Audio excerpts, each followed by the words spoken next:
La situation est catastrophique. Elle a peur, elle ne sait pas ce qui va se passer.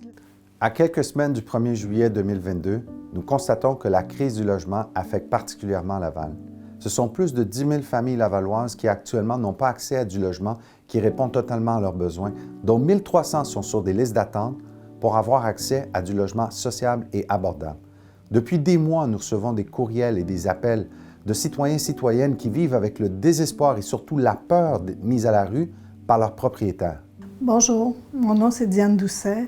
Je suis la sœur de Lise Doucet qui demeure à Laval, à Pont-Viault. Elle va être évincée le 30 juin prochain parce que le propriétaire a vendu le bloc appartement et présentement, elle se retrouve sur le trottoir parce qu'elle n'a pas gagné la cause, étant donné que le propriétaire loue à une personne de sa famille.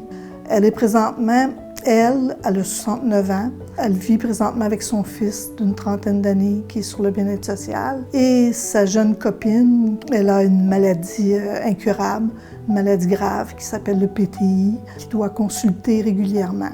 Ma sœur, elle se trouve être l'aidante naturelle de cette jeune fille-là, donc elle doit voyager à pied ou en autobus à l'intérieur de Pont-Viault pour pouvoir voir les spécialistes. Fait appel à plusieurs organismes comme l'ACEF qui n'a pas pu aider. Donc elle se retrouve en ce moment sur le trottoir avec son fils et la petite fille, donc 3 personnes.